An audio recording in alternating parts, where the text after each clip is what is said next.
Ya estamos de vuelta a Negocios Televisión, seguimos atentos a las últimas horas con el foco puesto en estas tensiones en Oriente Medio, estas conversaciones nucleares entre Estados Unidos e Irán, la visita de Benjamin Netanyahu y también los acercamientos, los contactos entre Rusia y Francia. Nosotros vamos a analizar todas estas cuestiones con Carlos Hugo Fernández Roca Suárez, profesor del Máster en Seguridad y Geoestrategia. ¿Qué tal? Carlos Hugo, muy buenas tardes.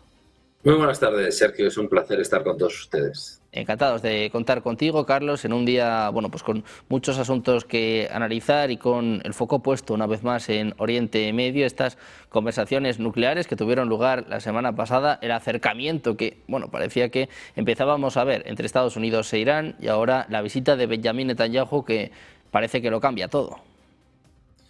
Bueno, sin duda la visita a Washington de Netanyahu pues va a ser una visita clave, ¿no?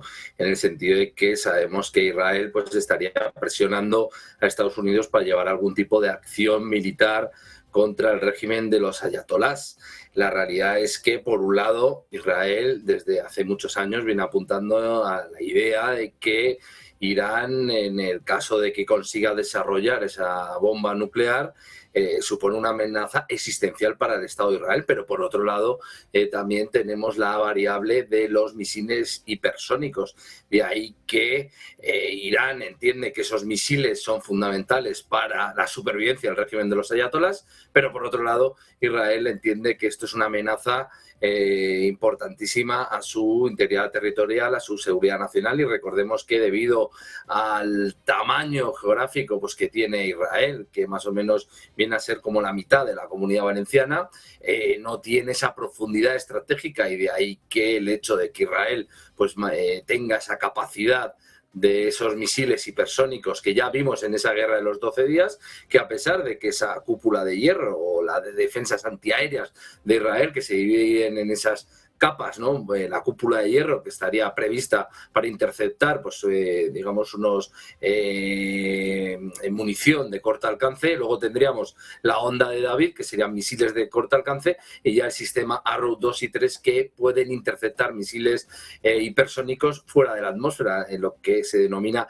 la exosfera, ¿no? Vimos que la fiabilidad se podría situar en un 90%, pero la realidad es que ese 10% pues golpeó con mucha fuerza en territorio israelí. No conocemos el alcance de los misiles hipersónicos que sí impactaron en territorio israelí, pero la realidad es que el daño pues fue importante. De ahí que para Netanyahu en este momento sea fundamental acabar con esa capacidad de producción, de desarrollo de esos misiles hipersónicos. Recordemos que tanto Estados Unidos como Israel están actuando en política exterior mirando a esas elecciones que tienen ambos países en el mes de noviembre. Recordemos que Estados Unidos, por un lado, tiene esas elecciones de medio término en el mes de noviembre, y por otro lado, Israel pues tiene elecciones. De ahí que Netanyahu, en este caso, pues quiera plantear de cara a su población pues un escenario que le sea favorable. Y este escenario, Israel entiende que pasa por derrocar ese régimen de los ayatolás, pero en este caso pues necesita ese apoyo de Estados Unidos. Estados Unidos ya ha completado un despliegue militar, que se suman, se está sumando fuerza, y está en posición de lanzar un ataque. La realidad es que Estados Unidos, a diferencia de Israel, lo que está valorando es siguientes escenarios, ¿no? Llevar a cabo una operación militar contra Irán, lo que puede provocar pues es una desestabilización regional, incluso una guerra que se expanda a todo lo que es la región. De ahí que monarquías del Golfo Pérsico pues le hayan pedido a Estados Unidos pues una cierta cautela.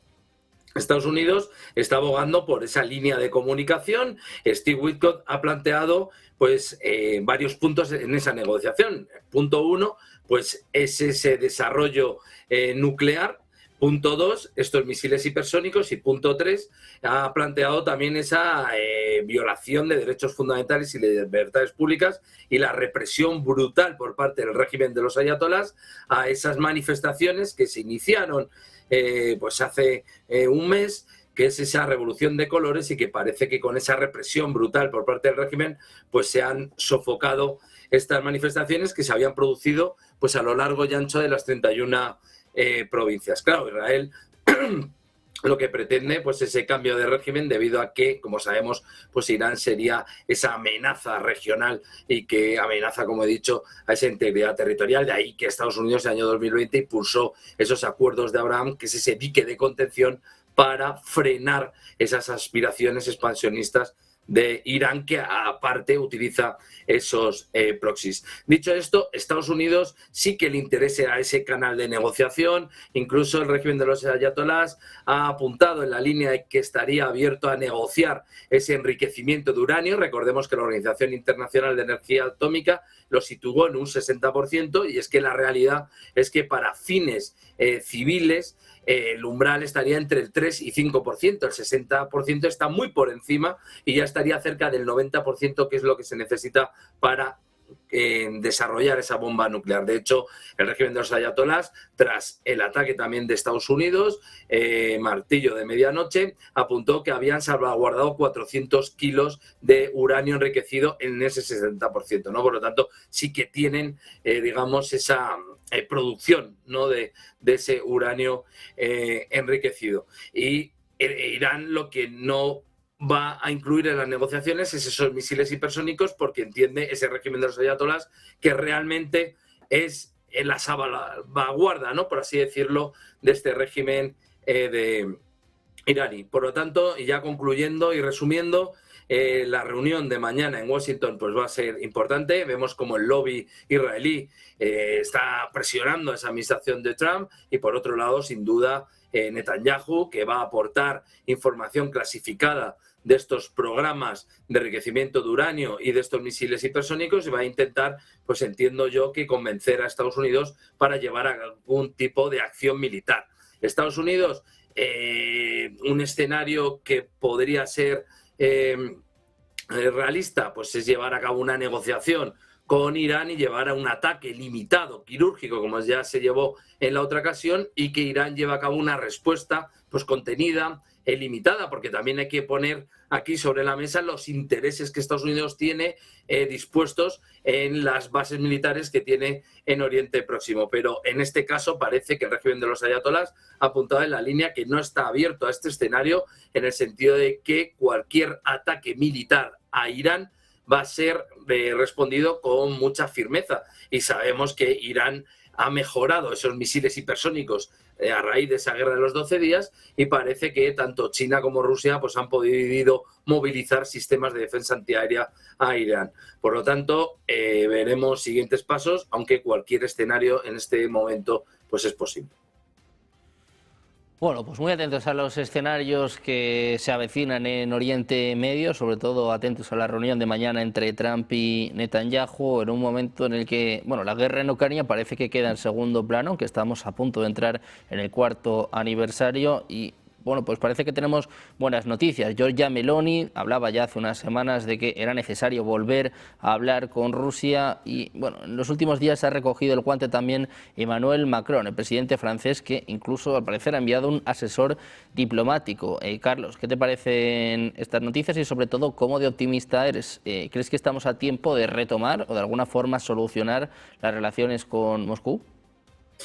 Bueno, Giorgia Meloni ya apuntó a esa posibilidad en el mes de enero, creo que a finales del mes de enero hablaba en ese sentido, ¿no?, que la Unión Europea debería entablar conversaciones con Rusia para buscar una solución al conflicto en Ucrania. Hemos conocido cómo Francia ha enviado un asesor diplomático para negociar con el Kremlin, más que negociar, para abrir una línea de comunicación. La realidad es que Rusia entiende que el bajo perfil, pues digamos que pone sobre la mesa las declaraciones, las intenciones de Francia, que no pasan por una negociación como tal, sino ya hubiese desplazado a su ministro de Asuntos Exteriores o incluso a su embajador en Moscú. Pero la realidad es que esto es un cambio en la dirección mantenida por parte de Francia, o la posición mantenida por parte de Francia, pues en estos casi 4 años de guerra.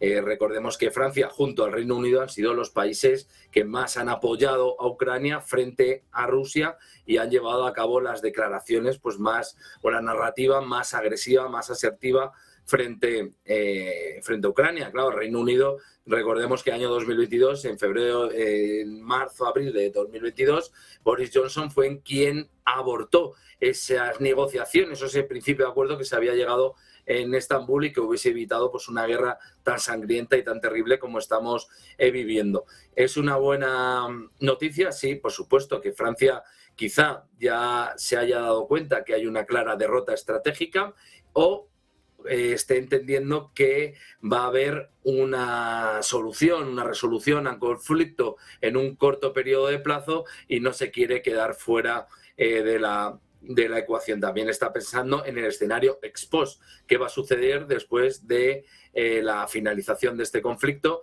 Por lo tanto, no se quiere quedar descolgado en este sentido. Yo ya he apuntado en la línea de que esas juntas de paz que presentó Donald Trump en el foro de Davos probablemente se estrenen presentando este acuerdo, ¿no? Y que esto va a ser otro golpe más a la ya decayente ONU, ¿no? Por así decirlo, que por un lado Donald Trump vemos cómo cierra el grifo económico, ese estrangulamiento económico que ya el secretario general de las Naciones Unidas apuntó en la línea que en el mes de julio pues ya no tendrían casi dinero para afrontar la nómina de los funcionarios, y por otro lado vaciarla de contenido, y en este marco, este contexto, pues surge pues esta junta de paz que en primer lugar estaba prevista para Palestina, pero parece que se va a extender para la resolución de otros conflictos. La posición de Macron, en este caso, de Francia,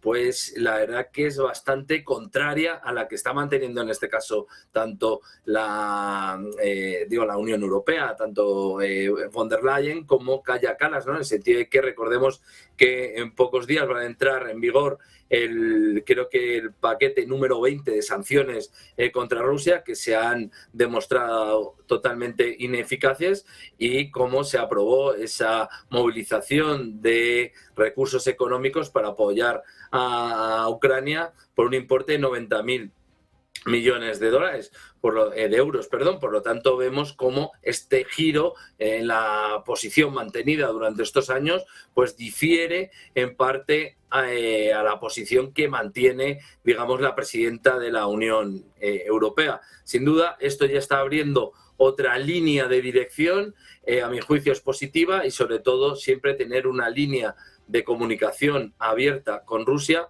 para intentar darle respuesta o buscar una solución a este terrible conflicto que, como sabemos, está enquistado en esa cesión territorial.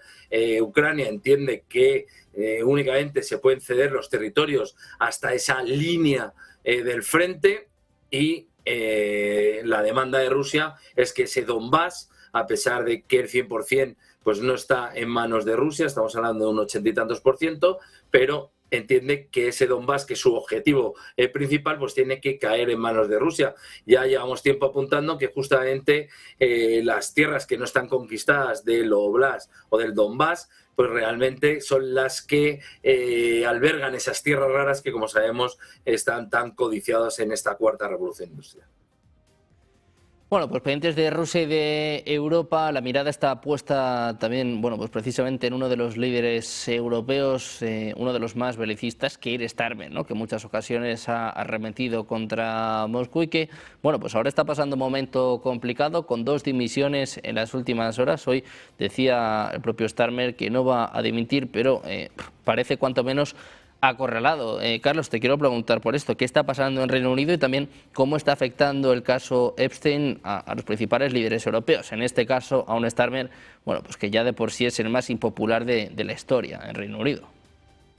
Bueno, lo que estamos viendo es que la desclasificación de estos archivos, estos documentos por parte del Departamento de Justicia de Estados Unidos del caso Epstein, pues está salpicando a las élites económicas, políticas, ya no solo de Estados Unidos, sino en este caso, de Europa. Estamos viendo cómo hay miembros de las casas reales europeas involucrados en este escándalo, que al final es una expresión gráfica de esta arquitectura del poder, arquitectura incluso del mal, relacionada con casos tan execrables relacionados, valga la redundancia, con la pederastía, ¿no? Es un caso terrible, este caso Epstein. Cada vez conocemos más nombres, salpica a más países el entramado. La verdad que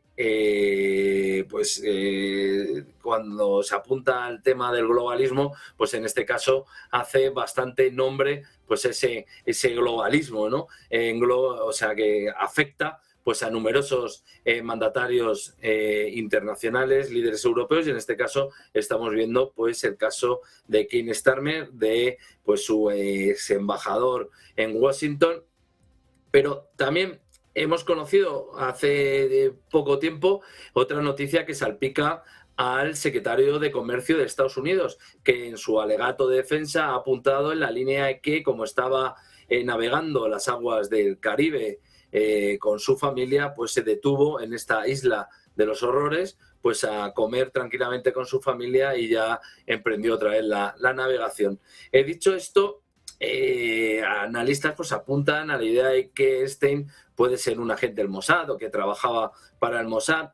Yo no apuntaría tan alto, sino sí que apuntaría en la línea de que esta información sin duda se pasaba a estos servicios de inteligencia y que sin duda se está utilizando para intentar presionar, para intentar mover ficha pues en algunos sentidos, ¿no? Sin duda estos 3,5 millones de documentos que contienen fotografías, audios transcritos, imágenes, pues van a dar para mucho. Vamos a conocer más nombres que estén involucrados en esa lista. También, como en todo, hay que tener cautela, en el sentido de que una persona que aparezca en la lista, pues entiendo que habrá que ver ese grado de implicación y no poner el foco,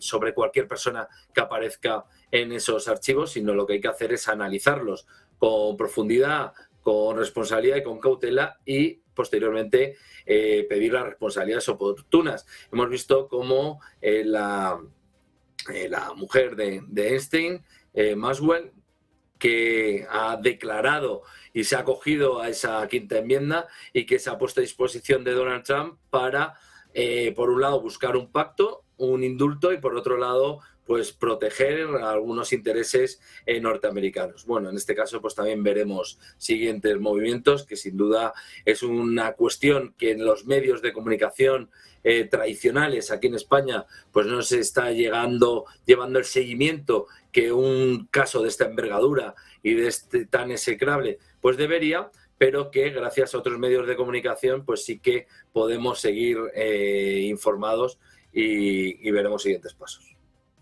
Bueno, pues precisamente hablando de los líderes europeos, habla de una crisis de liderazgo. Estábamos comentando, bueno, pues este 21% de aceptación que tiene Starmer. Macron es aún peor. Merz también está pasando un momento complicado, y eso que ha sido el último en llegar. Te quiero preguntar por esto, esta crisis de liderazgo en Europa, que, bueno, también estamos viendo en nuestro país.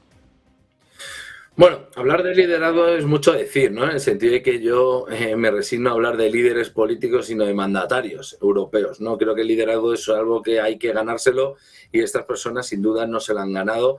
Estamos asistiendo, ¿no?, a una decadencia importante en Europa, en el sentido de que es una realidad desde el punto de vista geopolítico que Europa se suma en una irrelevancia estratégica sin precedentes. Esto se debe a políticas erróneas que se han llevado a cabo en los últimos años, y que realmente vemos cómo hay una competición tecnológica, militar, en diferentes cuestiones, tanto entre Estados Unidos, China y otros países que se están compitiendo en el marco de esta cuarta revolución industrial, y vemos cómo Europa, pues en este caso, no está haciendo los deberes, sino que está apostando por la hiperregulación, pero no por la reindustrialización.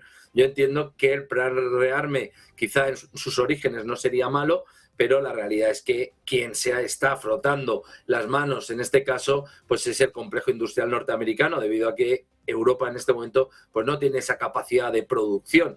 Si este dinero que se pretende movilizar digamos, invirtiese en reindustrializar Europa, pues realmente ahí sí que estaríamos yendo en el camino positivo. Esto los ciudadanos europeos lo están percibiendo. Ha costado que se den cuenta, pero la realidad es que vemos como partidos conservadores, partidos soberanistas, partidos que apuestan por la desburocratización, apuestan por el adelgazamiento del sistema político, por digamos que esos fondos se inviertan en generar riqueza, en industrializar el país, obviamente también en servicios sociales, pues están ganando muchos enteros en Europa. Voy al caso de España, vemos como hay un partido como Vox, que es la tercera fuerza política de España, pues en el caso de Aragón, en estas últimas elecciones, pues ha pasado de 7 escaños a 14 diputados. Ha aumentado un 100%, digamos, el número de diputados. Por lo tanto, esto es un reflejo de la realidad de lo que está sucediendo en Europa, que los europeos están cansados de los mandatarios que están al frente de Europa, y lo que pretende o lo que se busca es que haya un cambio en el que se pongan los intereses de las naciones soberanas por delante de intereses que eso únicamente aportan empobrecimiento y traen, como la Agenda 2030 y políticas woke, que lo que nos están llevando es, como apunta la Estrategia de Seguridad Nacional de Estados Unidos, es a una decadencia de Europa, e incluso se habla de una decadencia de la propia civilización, ¿no? Debido pues a unos procesos de una inmigración ilegal descontrolada, un reemplazo poblacional, y que, como todo, pues tendría que estar perfectamente controlado y que se pongan, vuelvo a repetir, los intereses de Europa, de España, por delante de cualquier política. Bueno, pues momento importante para Europa, momento también para reflexionar sobre nuestros políticos y bueno, pues también para seguir atentos a todo lo que ocurre en Oriente Medio. Carlos Hugo, muchas gracias por estar con nosotros, un placer. Muchas gracias, Sergio. Un buen día. Placer estar con todos Un abrazo, ustedes. Carlos.